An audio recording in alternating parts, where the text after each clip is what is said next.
जय Hind. Exam track Krishna YouTube channel में आपका स्वागत है। आज से हम करंट अफेयर्स का वीडियो बना रहे हैं जो कि आपके आने वाले सभी एग्ज़ाम के लिए इम्पोर्टेंट होगा। जो भी एग्ज़ाम आप देंगे सभी के लिए इम्पोर्टेंट ये है। आजकल हर एक एग्ज़ाम में करंट अफेयर्स का सबसे बड़ा योगदान रहता है। यदि 100 क्वेश्चन पूछा जाता है जिसमें इसके 20-25 करंट अफेयर्स देखने को मिल जाता है, जैसे बिहार एसआई, बीपीएससी, बहुत सारे एग्ज़ाम। और छोटा मोटा एग्ज़ाम जो है वन डे एग्ज़ाम होता है, उसमें आपको 8 से 10 करंट अफेयर्स देखने को मिलता है। तो आप इस वीडियो को रोज़, अभी ये रोज़ बनेगा 6 से 7 बजे के बीच, ये यूट्यूब चैनल पे एग्ज़ाम ट्रैक कृष्णा पे डला जाएगा, तो आप लोग देखिएगा। वो इम्पोर्टेंट क्वेश्चन इसमें रहेगा जो कि डायरेक्ट आपके एग्ज़ाम में पूछा जाएगा। एक दो बार सुन लीजिएगा और टेलीग्राम का लिंक डिस्क्रिप्शन में डाल देंगे, उससे जुड़ जाइएगा ताकि वहाँ पे आप लोग को PDF मिल जाए। चलिए स्टार्ट करते हैं। हाल ही में भारत ने यूनेस्को मान्यता के लिए कितनी संपत्तियों का अस्थायी सूची में शामिल किया है? तो ये 6 को किया है अस्थायी सूची में, जिसमें से कि कांगेर घाटी को शामिल किया है। ये याद रखिएगा, छत्तीसगढ़ में है, वो सबसे इम्पोर्टेंट है। सेकेंड क्वेश्चन है हाल ही में किस देश ने अफगानिस्तान में 10 अत्याधुनिक प्रसूति और बाल चिकित्सा केंद्र स्थापित करने की घोषणा की है? ये क्या है? संयुक्त अरब अमीरात। संयुक्त अरब अमीरात ने अफगानिस्तान में प्रसूति और बाल चिकित्सा केंद्र स्थापित करने की घोषणा किया है, ये याद रखिएगा। चलिए आगे देखते हैं। भारत किस देश में प्रत्यक्ष विदेश निवेश यानी कि FDI का शीर्ष स्रोत बनकर उभरा है? तो ये कहाँ? दुबई कहाँ है? UAE। दुबई में ही अभी चैंपियन ट्रॉफी हुआ था, जिसमें इंडिया ने न्यूजीलैंड को हरा करके चैंपियन ट्रॉफी अपने नाम किया है, ये भी याद रखिएगा, पूछ सकता है। भारत दुबई में सबसे बड़ा विदेशी निवेश बनकर उभरा है, जिसमें दुबई की अर्थव्यवस्था को मजबूती मिली और व्यापारिक संबंध और अधिक सशक्त हुआ। यानी कि भारत और UAE का व्यापारिक संबंध क्या हुआ? अच्छा हुआ इससे। चलिए आगे देखते हैं। क्वेश्चन नंबर 4, हाल ही में खान मंत्रालय ने किस राज्य सरकार के सहयोग से देश की पहली अन्वेषण लाइसेंस EL की नीलामी का शुभारंभ किया है? तो ये गोवा।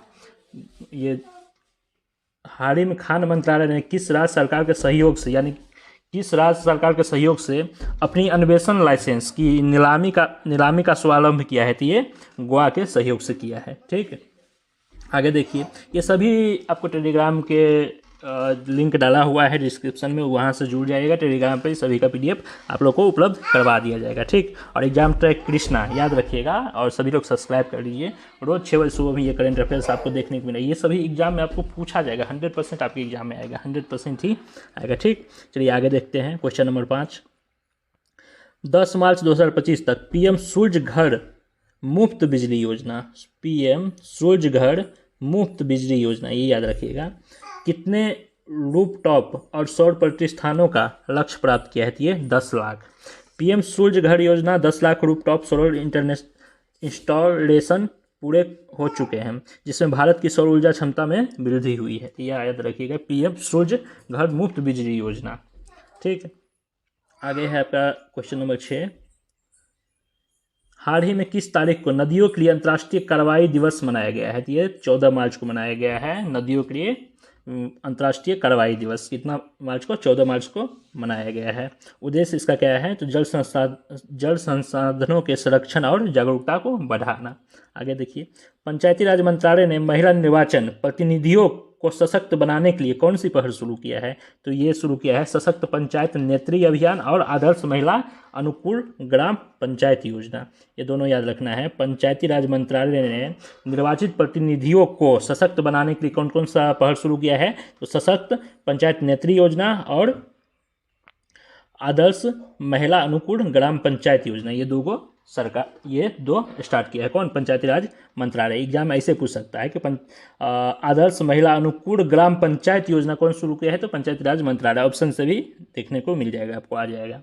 आगे देखिए क्वेश्चन नंबर 8 क्या कह रहा है, किस 2 संगठन ने भारत में वित्तीय साक्षरता और ऋण जागरूकता को बढ़ाने के लिए साझेदारी किया है? ये 2 संस्था कौन सा है? तो ये है आपका ट्रांस यूनियन सिविल और fintech association for consumer employment ये किया है आपका इसका ये यूनियन से करके FAC याद रखिएगा। फेस के साथ ही ये पूछेगा तो फेस के साथ मिलकर भारत में वित्तीय साक्षरता को बढ़ाने की भागीदारी किया है। ठीक, हाल ही उसके बाद देखिए क्वेश्चन नंबर 9 है, हाल ही में किस मंत्रालय ने युवा लेखकों को मार्गदर्शन के लिए प्रधानमंत्री योजना PM युवा 3.0 का शुभारंभ किया है? तो ये कौन सा है? शिक्षा मंत्रालय।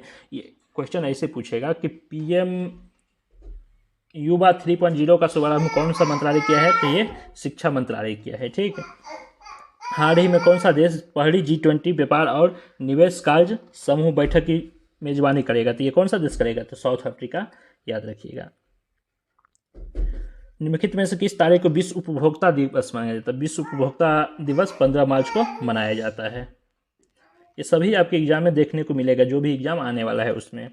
उसके बाद है प्राथमिकता वाले क्षेत्रों को ऋण वितरण 2019 में 23 लाख करोड़ से 85% बढ़कर 2024 में कितना हो गया है? तो ये हो गया है 42.7 लाख करोड़। तो ये याद रखिएगा, डायरेक्ट आपके ये सब एग्जाम में पूछ दिया जाता है। देखिए इसका विवरण व्याख्या है, प्राथमिकता वाले क्षेत्रों को ऋण वितरण 23 लाख करोड़ से बढ़ा करके 42 लाख करोड़ कर दिया गया है, ये याद रखने हैं। ठीक, ये सभी टेलीग्राम पे आपको PDF मिल जाएगा। स्टार हेल्थ इंश्योरेंस ने तमिलनाडु में महिलाओं के बीच निवारण स्वास्थ्य सेवा को बढ़ावा देने और उन्हें सीमा एजेंट बनने के लिए कौन सा अभियान शुरू किया है? ये कौन सा अभियान है?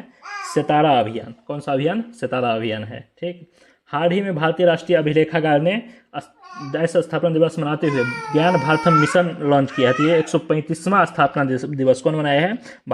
भारतीय राष्ट्रीय अभिलेखागार ने अपना 135वां दिवस मनाया है, जिसमें ज्ञान भारतम मिशन का शुभारंभ किया है। ठीक है, आगे है लास्ट क्वेश्चन, ये है 15 नंबर कि हाल ही में 7वीं बार एशिया का सर्वश्रेष्ठ एयरपोर्ट घोषित कौन हुआ है? तो ये नई दिल्ली अंतर्राष्ट्रीय हवाई अड्डा, दिल्ली अंतर्राष्ट्रीय हवाई अड्डा को क्या किया गया है? एशिया के सर्वश्रेष्ठ एयरपोर्ट घोषित किया गया है।